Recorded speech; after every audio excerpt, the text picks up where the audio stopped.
Welcome back to Proxy, everybody, and today we're going to be talking about the Craftworld Eldar nerf and asking the question, is our short era of dominance over? We were dominating the tournament scene, obviously because of the interaction between Mortal Wounds and Devastating Wounds and Strands of Fate. All of that together just made for some really unfair interactions between players, especially if the Eldar player could get a few sixes in the beginning of the game.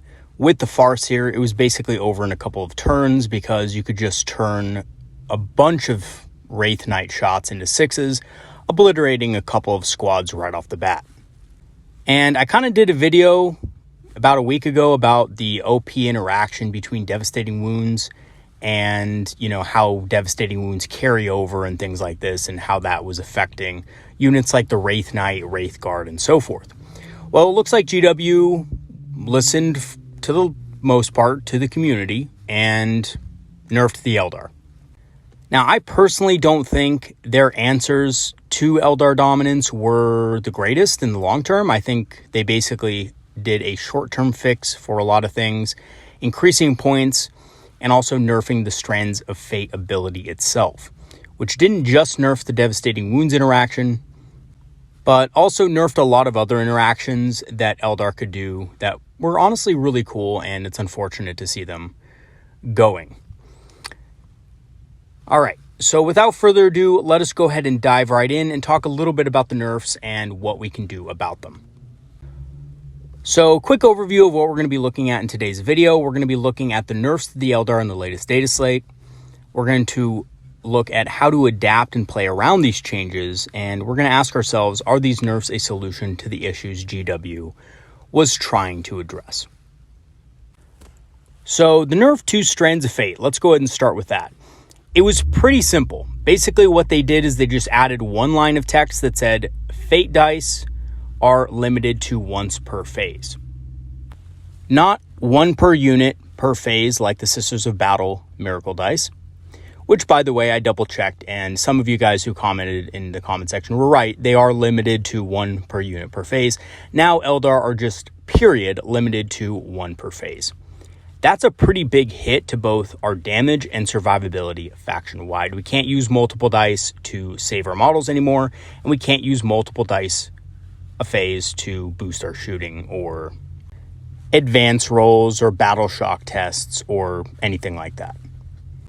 And that has a number of implications. First of all, you can't basically alpha strike with Strands dice anymore. So the Wraithknight was obviously the biggest unit hit by this. The Wraithknight was just doing insane damage to everything, being able to get Devastating Wounds and then change the damage to just a straight up 6 out of a 2d6.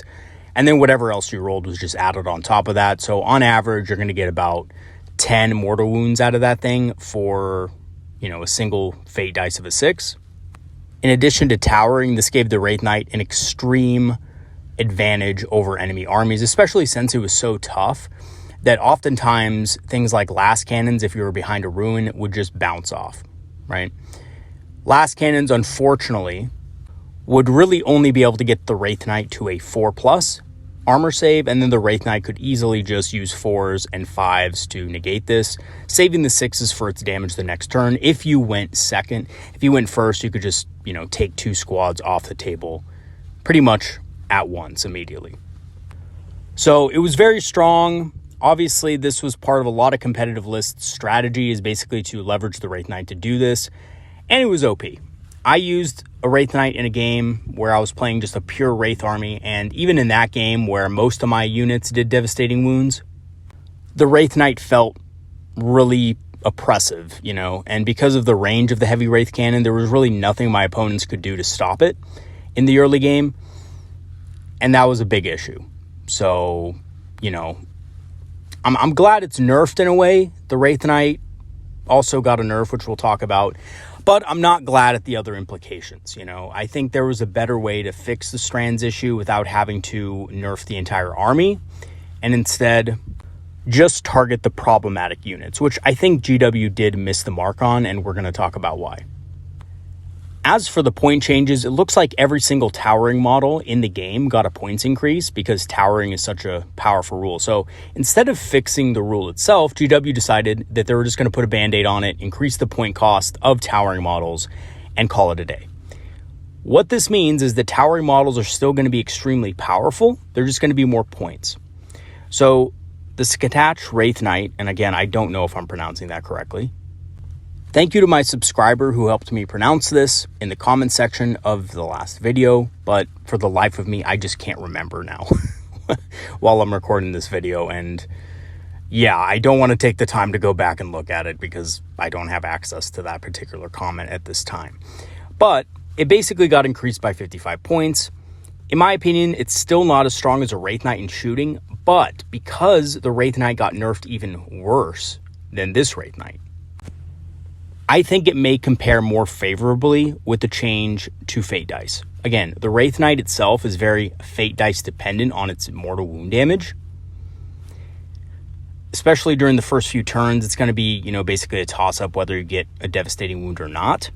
And the Wraithknight doesn't really have to worry about that too much. Its weapons are just pretty solid against either, tanks or infantry, depending on how you equip it. The Wraithknight itself got increased by 100 points. So it's much harder to run in multiples now, and it locks its viable weapon choices to the heavy Wraith Cannons. You're never going to give this thing anything else because now you want as much of a chance to proc those mortal wounds as possible. Before, I was really a big fan of the Wraith Cannon and the Ghostglaive, or Titanic Ghostglaive, I should say, because it gave you kind of a balance. You could mix it up in melee and shoot at range pretty effectively with Fate Dice. Now, because you basically only have one Fate Dice, using that extra heavy Wraith Cannon to leverage a 50% chance to score a devastating wound each turn is probably the best play. Yes, the Wraithknight can still annihilate infantry, can still annihilate tanks, and basically just any other unit it comes against. So is the Wraithknight still OP, and does it still have really swingy interactions that just aren't fun for either player? Absolutely. And you're always going to have that, by the way, in this game in 10th edition until they fix mortal wounds. I still think it's going to be a problem going forward. This just means that every time a new codex comes out and GW, forgets, quote unquote, or misses a mortal wound interaction that's not good, that we're basically going to have to wait a few weeks after that certain codex comes out to see a fix. So unfortunately, I think they missed the mark with this one, just nerfing the specific units that were a problem because they did nothing to change the really bad mortal wound interaction. The Fire Prism got increased by 25 points. I think this is a good change. I think it was too cheap for what it was. It's really effective at 125, and even at 150, I think it's still going to be great taking a couple of these. I still think it's going to be taken in most competitive lists, especially with the Fate Dice limit. Fire Prisms just don't need Fate Dice. They have full rerolls. Basically, they get to reroll 2 dice from the detachment ability and from their own crystal targeting matrix. So that's extremely powerful. Get to reroll hits, reroll all their wounds. I just think these guys are really efficient. 25 points, I think, is fine. I think that's perfect. I think it's still going to be strong, and I think even more so, people are still going to be taking this thing because it's just that powerful, especially with the nerf to things like the Wraithknight and stuff like that. The Night Spinner also got increased by 30 points, and this makes sense. Honestly, I didn't think it needed a nerf personally, but indirect fire has been a problem, so GW just said, well, we're just going to increase the cost of all indirect fire units. And I understand that. I'm fine with that as long as they're doing it for every unit in the game, which they did. Even some of the less optimal indirect fire units like the Exorcist, I personally think the Exorcist is pretty decent, but it doesn't quite have the utility that the Night Spinner does.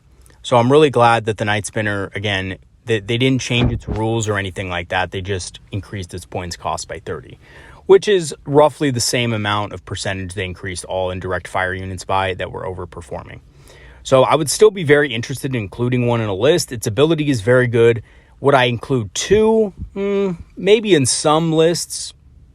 I might think about including 2 just for if I wanted to do a certain strategy with the list or something like that, and I really wanted to slow my opponent down in the first couple turns of the game. But other than that, I would probably just stick to 1 in most lists, just because, yeah, its ability is very powerful. Support weapons were a little bit of a disappointment. I was actually hoping not to see this just because of the fact that basically this makes the Shadow Weaver very overcosted for what it is and kind of gives us a reason to believe that, yeah, there should be different points for different weapons, right? The D cannon is 105 points, and it's still good and strong for what it is. You know, it's still a good target for a Fate dice on a devastating wound. But the other options are just kind of bad now for 105 points. I mean, if I'm going to pay 105 points for a Shadow Weaver, I might as well just get, you know, I might as well pay the 65 points extra and get a Night Spinner. Because the Night Spinner has better damage, you know, has more maneuverability, is tougher. It just, the list goes on, right? So, yeah, unfortunately, support weapons are at that point where you're only going to take the D cannon on it. And maybe in some little niche scenario, you'll take a Shadow Weaver for its -1 to hit ability. So I think the best thing about the Shadow Weaver right now is if you're going against something like, you know, Desolators, I think the Shadow Weaver is actually decent, because if you can get a shot off on Desolators, I'm pretty sure Desolators ignore the indirect fire penalty, so you can still give them a -1 to hit when they're shooting, even when they're out of line of sight. So I think that's pretty good still, but it's just a lot more niche than before. Okay, so we got a few points nerfs here and there, basically on units with indirect fire, and that could benefit a lot from Fate dice and devastating wounds. So how do we adapt and play around these changes? So using Fate dice on hit rolls has essentially become obsolete. You're not going to just substitute a Fate dice for a hit roll anymore, because it just doesn't have enough value, especially since you can already re-roll a miss with your detachment bonus. So outside of the Avatar of Cain, by the way, so here's the thing. Fate dice are still modified, Fate dice are still unmodified dice. So things like sustained hits and devastating wounds can still proc off of Fate dice, which is really good. So Avatar of Cain, sustained D3, you can still get a lot of shots off with him. And of course, the Wraithknight and D weapons are still very powerful with this as well. So you're definitely going to want to save those Fate dice for wound rolls so that you can proc devastating wounds, or save them for damage rolls. Also, be sure to spread your Fate dice out over multiple phases. You don't have unlimited Fate dice to use anymore, and if you forget, it's very easy to just waste Fate dice and have dice left over at the end of the game. Use them in your command phase to pass a battle shock test or make it easier to pass. Use it in your movement phase to give you a better advance roll. Use it in your shooting phase to proc devastating wounds or sustain 3 if you have the Avatar. Use it in the fight phase, and again, you could use it in the same way in the fight phase to basically, you know, give yourself a save or, you know, give yourself some extra damage. And in your opponent's turn as well. So there's a couple of interactions where this is interesting, because we have a lot of fights back models. Both the Wraithguard and the Wraithblades fight back, so you can use Fate dice for them. Overwatch and the Wraithguard ability allows you to use multiple Fate dice in the same way as you would during your shooting phase, because they're different phases. So check this out. With the Wraithguard, you shoot, and maybe you get a 6, right, as a devastating wound proc. You can then change that damage to a 6 in your shooting phase and get 6 mortal wounds out of it. Then, in your opponent's turn, when they move, you can overwatch them. And again, you're hoping for 6s, but, you know, you could always get a few hits with this. On top of that, if they attack you, you can shoot back, and you can use a Fate dice again to change a, you know, devastating wound to a 6 mortal wound damage roll. So yeah, there's a couple of unique ways that Wraithguard can just abuse this still, just by, okay, well, it's a different phase technically, so I can still do this and, you know, still deal devastating wounds to you. In addition, I'm a very tough unit who's very hard to kill, and I'm very well costed, and my cost didn't get nerfed whatsoever. So Wraithguard are still a unit that are very strong, very powerful, and in my opinion, probably an auto-include for most lists. I know that sounds kind of extreme to say they're an auto-include, but they're just that good, and they really didn't get nerfed that much, right? The Strands nerf is kind of a nerf to a lot of different things, but Wraithguard in particular still have a large volume of fire with their Wraith Cannons. You know, if you use 5 of them, you're getting 5 Wraith Cannon shots. If you're using 10, you're getting 10 of them, and you're going to roll 6s. And when you do, those 6s can instantly be converted into mortal wounds. So these guys are still very powerful and strong, and actually shoot in multiple phases. So you can use fate dice for them in multiple phases of the game. The other thing is you probably want to use more units that are not fate dice dependent. So fixed damage weapons like, obviously the Fire Prism is going to be very key here. So if you're running just a bunch of Bright Lances in your list and you're just kind of hoping for fate dice to be able to change those into, 6s for 8 damage, you're probably not going to want to run that many Bright Lances. You're probably going to want to, run a few Fire Prisms as well. Just because you don't want to tie up all your fate dice in Bright Lance damage, you want to kind of spread it around, proc devastating wounds and things like this. And yes, before with how Strands of Fate worked, I thought it was kind of cheesy to run a bunch of D weapons or run a bunch of, Wraith Cannons or heavy Wraith Cannons in your list, because I really just don't like the mortal wound interaction that they have where they're just doing excess damage to units and they can basically take out anything they want. I don't like that interaction, so personally, I wasn't running units like that in more, fun casual games. Obviously, if it was a competitive scene or a tournament or league or something like that, that'd be a little different. But yeah, now I don't have any qualms of doing that. So I don't have any qualms of running 10 Wraithguard now because, well, I can only use one Strands dice a turn. A lot of the Eldar units got nerfed, so, it's not a big issue anymore. As far as that goes, I still don't like the interaction, but it seems like to get the most value out of your fate dice in the shooting phase to where it's not completely useless, because by the way, let's be real here. Changing a damage roll from an average of a 3.5 to a 6 only gives you 2.5 extra damage for a 6 on a Bright Lance. That's just not that good.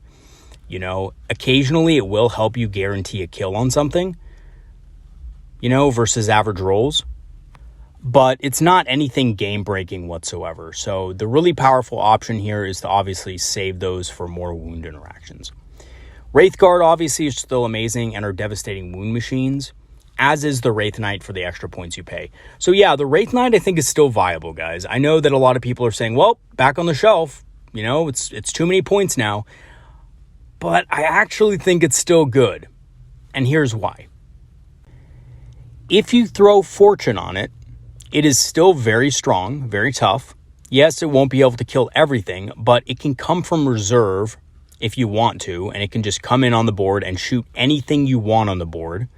In addition, if you have at least one 6 on a fate dice, you can automatically proc devastating wounds and just straight up deal 2d6 worth of mortal wounds. That's incredible. That's only on one cannon, by the way. There's also a 50% chance on average that you will get 2. So, 2 6s. So you're going to get 2d6 mortal wounds and then an additional 2d6 mortal wounds worth of mortal wound damage. Guys, that's pretty insane, right? That's 20 mortal wounds, 14 mortal wounds on average. And that's really good. And I would even go so far as to say if you are rolling damage on your Wraithknight and it's mortal wound damage and you roll the 2d6 and you get like a 3, you roll really low, use a command point to re-roll that thing because you're going to need it, right? It's worth a command point just to get more mortal wounds. So yeah, I think the Wraithknight, it's much more expensive, but it's also still just a world beater, right? And if it stays alive for the whole game, your opponent is probably going to lose. Your opponent does need an answer to it. If your opponent doesn't have an answer to the Wraithknight, they're going to lose. It's just that simple. 5 turns of shooting with this thing, especially if it starts on the board, if your opponent actually doesn't have an answer to it, it's going to run over your opponent's entire army. Now, the thing is, it also can be shot, but if you put it behind ruins or something like that, it's getting a 1+ save effectively because it's basically being concealed, so it's going to get the benefit of cover, right? Because it's going to be obscured partially. So yeah, the Wraithknight I think is still very strong and will still pump out a ton of mortal wounds over the course of the game. So any player who's looking at that and facing that thing, it's not going to feel great and they're definitely going to need to kill it. And if they don't, it's just going to be a really rough game for them. So the other thing you can obviously do to adapt is to offset high point increases with different units.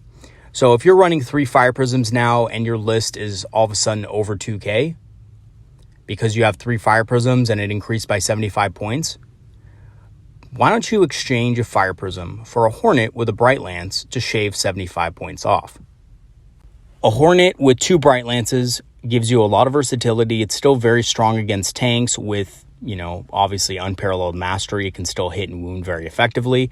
And it has that mortal wound ability where if you fly over an enemy unit, you can do, on average 3 mortal wounds. That's pretty good, especially if you fire and fade back then and deal another 3 mortal wounds. So the Hornet's a good inclusion here. And I think, for those of you wondering how to shave points in your list, that could be an option for you. Or if you don't have a Hornet, you could also just go with a single Viper with a Bright Lance to ignore opponents' cover saves. So both of those are good ways to reduce the points of your list without having to really take away from what makes it good. Okay, so let's talk about these nerfs and if they're an actual solution to what GW was trying to address. So I think the simple answer here is no. I don't think it's a long-term solution. Yes, it does lower the win rate of Eldar in highly competitive play for now, right? And although the Eldar themselves are toned down quite a bit for their, ability to spike damage on the first couple of turns and things like this, those feel bad moments that we talked about in an earlier video that I made about devastating wounds are still going to be there with mortal wounds. And yeah, if you spike damage on a Wraithknight and you get 2 natural 6s in there a turn, that's going to be 4d6 mortal wounds against your opponent's units. That is just not going to feel good. I don't care how many points something is, unless you're talking about a Revenant Titan, which is like 1,100 points. It's just not going to feel good to lose multiple units to one thing. And basically not even be able to make a save against it. And the other thing to know is that the Heavy Wraith Cannon has the Blast keyword. So against larger units, it's actually D3 plus 1 or D3 plus 2 if it's unit of 5 or 10 respectively. So yeah, if I'm teeing off with 8 shots on this thing against a unit of 10, I am going to get devastating wounds. I am going to proc that devastating wounds for 2d6 damage. And yeah, if I roll low, I'll probably use a command point, which are very plentiful in Eldar because we do have an Autarch. And that command point is going to make sure that I can get some good mortal wounds in, right? So if I fire a Wraith Cannon at 2 different units, chances are both units are going to be messed up pretty badly because one unit is going to get a 6, natural 6 probably, on average rolls. The other unit, I can just change a Fate dice to a 6, and that can be my Fate dice for the phase, but it's still going to do massive damage. And Wraithguard also do devastating wounds. Nothing was changed on them except for, again, the Strands of Fate. So feel bad moments with those units are going to remain in the game. Indirect fire and towering are still very powerful. You just have to pay more points for it. I think that's fair. But as far as the towering rule goes, towering is just not going to feel that great because it can completely ignore obscuring terrain and wipe your units out on turn 1. There are ways to get around this. You can put your most high-value targets in reserve. There's nothing stopping you from doing this. I actually think this is a really good play with Eldar. If you're going against something really powerful like a Knight Army and they have a bunch of ranged weapons that can just take out a bunch of your units turn 1, consider bringing units in reserve, but also consider bringing Riel in your games. Prince Riel can allow you to basically move 3 additional units into strategic reserve for free. So that's actually a really strong way to kind of negate your opponent's strengths. If you move expensive targets into reserve, you can come out on turn 2, and because towering models can be seen by everything, you can basically blow those models up. So if you're running 3 Fire Prisms and you're afraid that your Fire Prisms are going to be wiped out turn 1, put them in reserve. Don't keep them on the board. Put them in reserve, bring them in, and then just absolutely murder those knights on the other side of the battlefield. Indirect fire, in my mind, is still going to be a little bit of an issue just because of the fact that it is so powerful. Even points increases are not going to affect its viability when firing at a lot of targets. Desolator Space Marines are obviously more expensive now, but they're still pretty good. I suspect people will still take a couple units just to deal with things that are out of line of sight that they wouldn't be able to normally see. And especially with the buff stacking potential of those units, they can get really strong really fast with the right buffs, including Oath of Moment. So that is also something you still have to watch out for. Indirect fire is not completely fixed. The units are more points now, which is good. But it's not a permanent solution because, again, as more codexes come out, we might have this problem with indirect fire going forward. Okay, so in conclusion, I think the nerf to Fate dice was pretty hard, and I have to say it does limit the damage and survivability of our units. I think we have a lot less options in terms of survivability, though, than damage. Damage for the Eldar hasn't ever really been a problem, and it's not going to be a problem now. We still have plenty of high damage dealing units that are very fragile, but very hard hitting.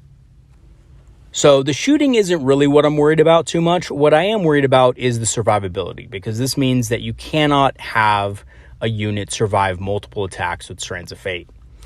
It basically means that you can only use one on a save, and oftentimes that one dice could have been a save anyway if you had just rolled it. So if you have a 4+ invul save, you'd still have a 50% chance of making that. So using a single Strands dice on it just might not have the best value. It's really good if you had multiple Strands dice to ensure your unit survives, but if you only have one, it just helps minimally. It doesn't help that much. So I think as far as that goes, hard hitting, but also very survivable units like the Avatar of Cain are going to be adversely affected by this. And even Wave Serpents, right? Wave Serpents have a 5+ invul. I've been playing a mech list for the past, month.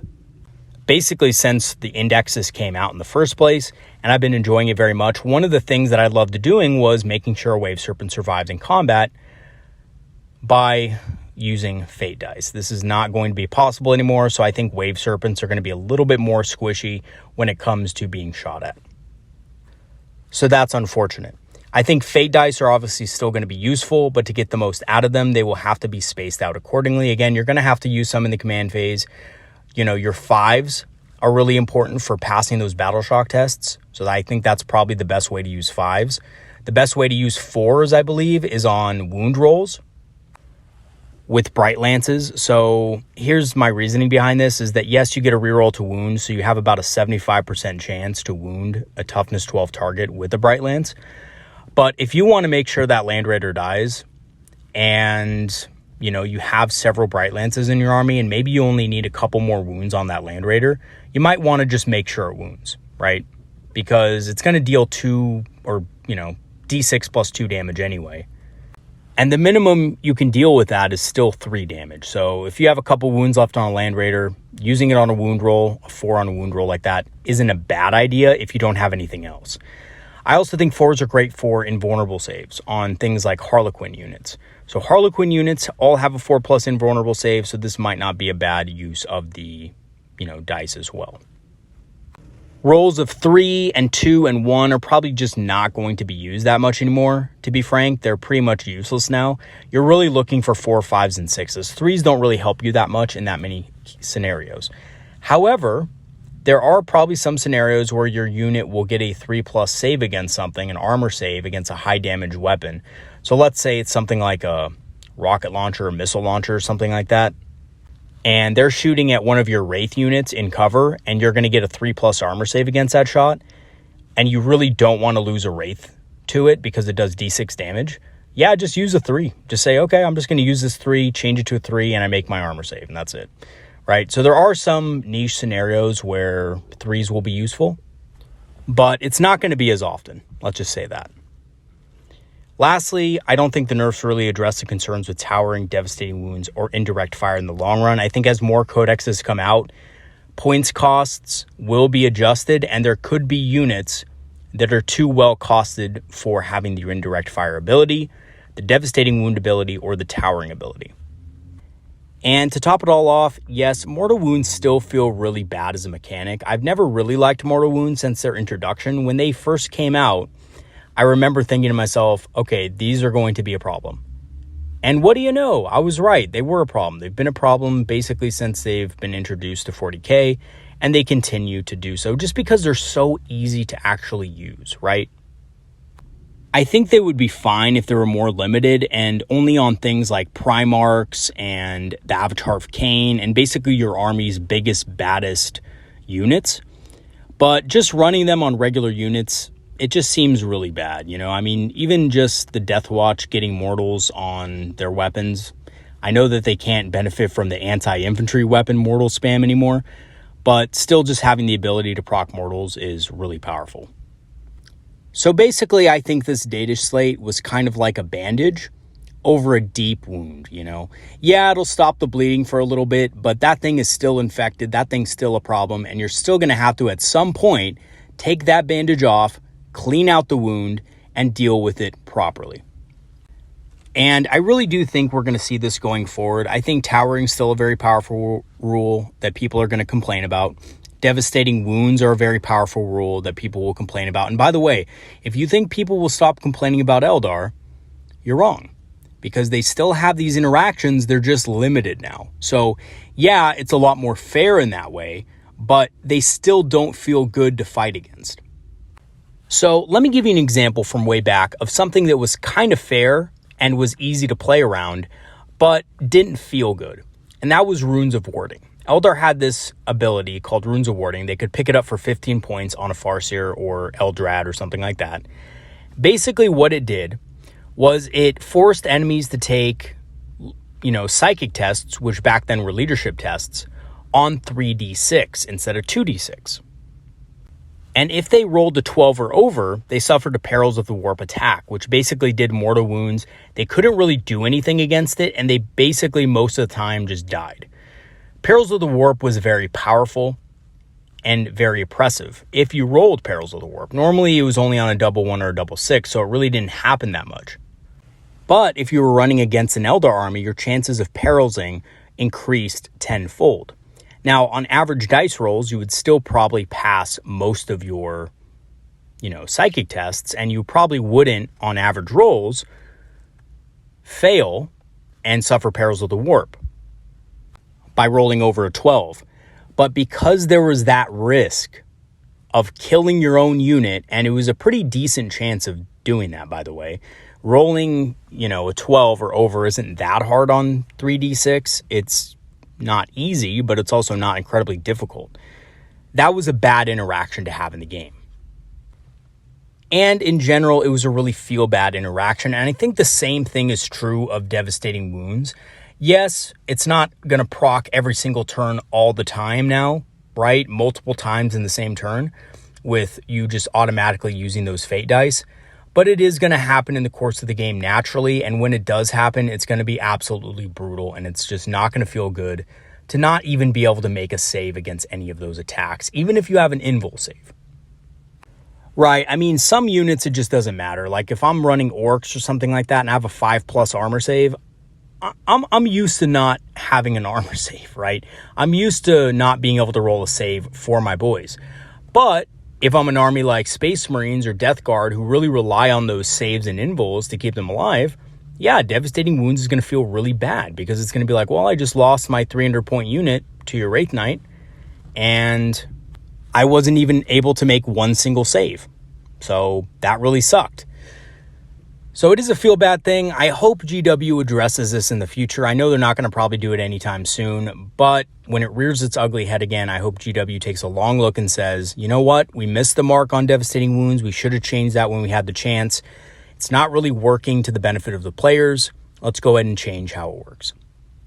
But I also understand that I'm kind of asking for a lot of GW, and the other thing about GW you guys have to realize is they're always looking for the easiest and most simple way to fix something. Even if it is just a Band-Aid, they really don't like going back to the drawing board and redesigning the rules they came up with. They would much rather just stick to things that are very simple, like point increases here and there, or changing one rule interaction here or there. They really don't want to change anything in the core rulebook if they can help it. And to give you a great example of this, even when they do change the core rules or they add something to the core rules, it's often not a very complex change. Like for indirect fire last edition, they basically just made it so that units being shot at by an indirect fire weapon that couldn't draw line of sight to them was at +1 armor save and the enemy was at -1 ballistic skill, right? It's essentially a very similar thing to what we have now, except back then the armor stacked with cover. So your additional armor save is stacked with your cover save and the ballistic skill modifier is stacked with any other additional hit modifiers. Now those don't stack in this edition, which is making indirect fire a problem. But instead of going back to the old way and saying, okay, well, instead of, obviously -1 to hit and giving you the benefit of cover, we're just going to change it back to how it was at the end of 9th edition. They chose to Instead, just increase the points of indirect fire units. So, yeah, again, I don't expect GW to go back to the drawing board on Devastating Wounds. I think it's something we're going to be stuck with for the rest of the edition, quite frankly. So with that kind of mindset, I think that, yes, there's going to be some feel bad moments when facing any faction that can basically deal a bunch of mortal wounds to you. Having said that, some players are thinking Eldar are basically in the dump now and that Strands of Fate is in the dump.